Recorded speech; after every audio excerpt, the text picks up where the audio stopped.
Nicolás Maduro, el presidente de Venezuela, viajó a China y a Vietnam, dos países asiáticos, para, según él dice, buscar apoyo en momentos difíciles. El presidente de la República, Nicolás Maduro, fue recibido en China por su homólogo, el presidente de China, Xi Jinping, y en Vietnam por el presidente de ese país, Trong Tan Sang.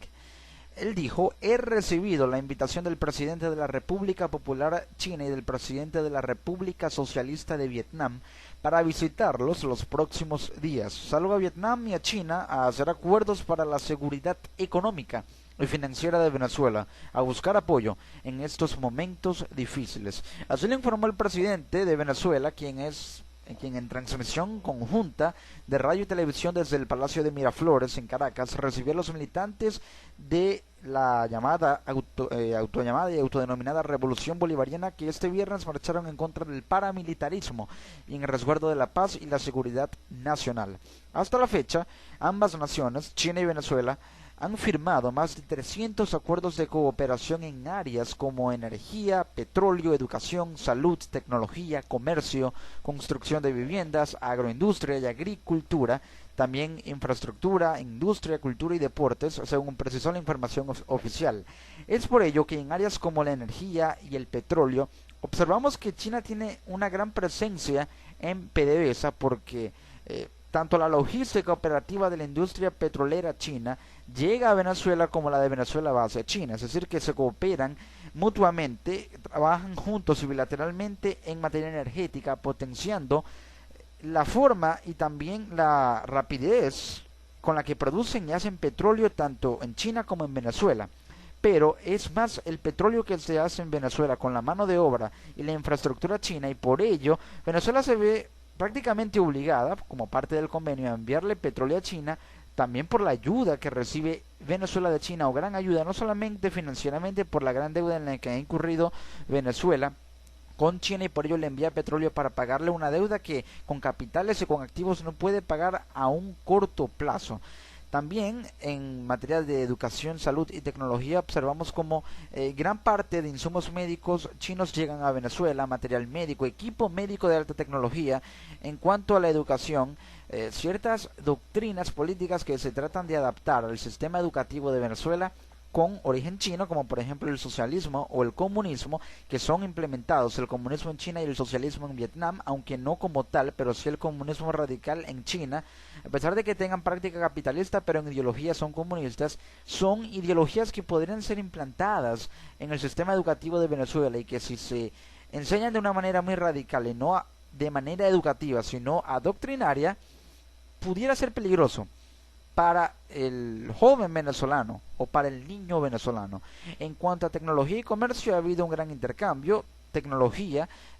mucha tecnología china ha llegado a Venezuela. Tenemos el ejemplo de muchos equipos de alta tecnología a nivel electrónico que llegan de China a Venezuela. En cuanto al comercio, grandes intercambios que se dan: Venezuela envía petróleo a China y China le envía materias primas, que es un gran comprador de materias primas porque cotiza en las bolsas de valores principales a nivel mundial que venden materias primas, que tienen acciones en materias primas, como el índice Nasdaq de la bolsa de valores de Wall Street en Nueva York. La Gran Misión Vivienda tiene mano de obra china.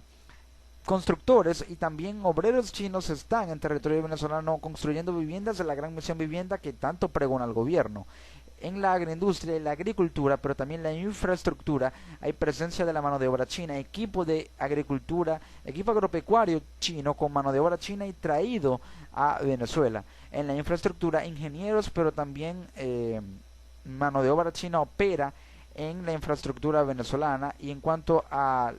sistema de transporte, tenemos el claro ejemplo de los buses de Metromara, de la línea Metromara, son marca Yutong, marca china, y que fueron traídos a Venezuela, ensamblados en China y traídos a Venezuela como parte del convenio entre estos dos países. Con Vietnam, Venezuela sostiene relaciones desde hace más de 25 años y se han firmado acuerdos en materia energética, agrícola, acuícola, eléctrica, industrial y comercial.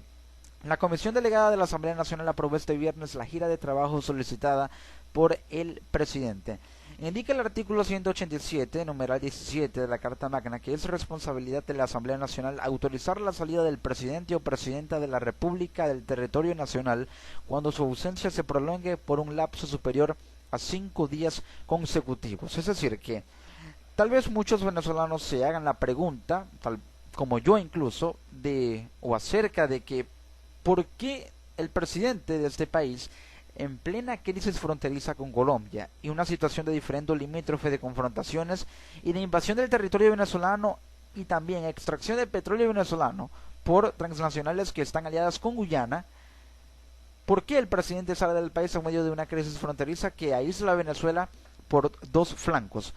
Por el flanco occidental, el flanco oeste con Colombia en la crisis fronteriza y crisis humanitaria en la frontera con Colombia, y el flanco este, el flanco oriental con Guyana, en la que vemos como la transnacional petrolera estadounidense ExxonMobil extrae petróleo venezolano, dándole concesiones a Guyana por licitaciones de Guyana de extraer en suelo del Esequibo, cerca del estado del Tamacuro, y Guyana dice que ese territorio es de ese país cuando en realidad es venezolano, con petróleo venezolano, pero que prácticamente están invadiendo el territorio. Entonces, ¿por qué Maduro, en plena crisis en la que Venezuela está siendo atacada por dos lados, por el oeste y por el este, o no atacada por Colombia, pero sí por la invasión guyanesa, y una crisis que lo ataca al país, a Venezuela, políticamente, porque genera mucha desestabilización? Entonces, ¿por qué el presidente sale del país en plena crisis? Es una buena pregunta. Tal vez sí, es necesaria una alianza y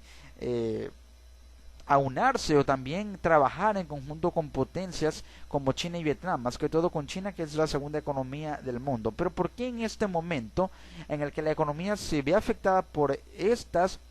dos situaciones de invasión petrolera, extracción del petróleo venezolano por la transnacional ExxonMobil a través de Guyana, y la crisis fronteriza con Colombia, que le genera un saldo en pérdidas al gobierno venezolano, económicas y políticas? Entonces, ¿por qué sucede esto? No sería el momento adecuado, y en realidad no es el momento adecuado para llegar a acordar más convenios con China, que incluso pudiera llegar a ser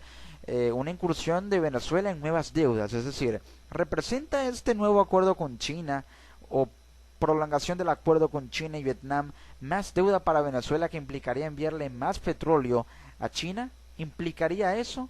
Serían más pérdidas para Venezuela, más petróleo enviado para China, aunque con algo a cambio muy valioso para Venezuela, así como por ejemplo 400 taxis que llegaron a Venezuela procedentes de China. China ha beneficiado a Venezuela. Realmente la economía venezolana depende de China, y gran parte de lo que tenemos en materia de transporte, de energía, de infraestructura, de agricultura, depende de China, y la mano de obra china también está presente en Venezuela. Entonces, ¿qué se haría Venezuela sin China? ¿Qué sería de Venezuela sin China? Son buenos estos acuerdos, pero hacen que Venezuela dependa de un país que se comporta como un estado paternalista para Venezuela. Si el gobierno de Venezuela es un estado paternalista para el pueblo venezolano, que se ha visto y se ha acostumbrado a que el gobierno se lo subsidie todo, Venezuela también se verá acostumbrada a que China le dé mucho y Venezuela a cambio le otorgue petróleo que es necesario para la economía venezolana. Entonces Venezuela se acostumbra a estar subsidiada y financiada por China, arriesgándose de perder materia prima, pero recursos, o un recurso vital para la economía del país, que es el motor de la economía de Venezuela, por no decir el motor de Venezuela, como lo es el petróleo. Entonces implica un riesgo de estar aliado con China, con un gigante como este. Ahora, Nicolás Maduro anunció un nuevo plan llamado Plan 2015-2018 entre la Comisión China en Venezuela y la Vicepresidencia de Venezuela. También mencionó la lucha contra la pobreza, pero para que esto dé resultado, para que Venezuela y China tengan resultados en el tema de la lucha contra la pobreza, ambos países deben crear políticas públicas basadas en subsidios a la clase baja, es decir, dejar de subsidiarle tanto a la clase media y a la clase alta, más que todo a la clase media, tanto la clase media baja como la clase media alta, y empezar a subsidiarle más a la clase baja, que realmente está siendo excluida, lamentablemente. Y así, de esa forma, basar las políticas públicas. Pero también este plan entre ambos países debe estar basado en una agenda de desarrollo estructurada en 4 niveles. Primero, en el nivel de la creación de empleo, y esto se logra atrayendo inversiones. Segundo, en el nivel de la producción, y esto se logra usando los fondos de inversión en insumos que son necesarios para producir y reactivar el aparato productivo de Venezuela. También el tercer nivel es el nivel de la distribución, en la que se pudieran crear entre Venezuela y China redes de distribución a nivel nacional que potencien el consumo interno para maximizar la oferta del Estado en cuanto a la producción, si es que se vio maximizada. Y el último nivel sería exportar lo que se produce, si es que se llega a producir más, y esto se logra aumentando el PIB, que es el Producto Interno Bruto, y esto quiere decir aumentar el valor monetario de lo que produce un país en bienes y servicios en un año, en un plazo de 12 meses, en un 3%, de un 3 a 5%, aumentando el Producto Interno Bruto para que haya exportaciones que puedan darle una rentabilidad alta a Venezuela y así ver un resultado con o por un convenio con un país del cual Venezuela depende en demasía, como lo es China. Entonces, en conclusión, y la conclusión en este caso es una pregunta: ¿qué sería de Venezuela sin China? Eso se los dejo a su reflexión.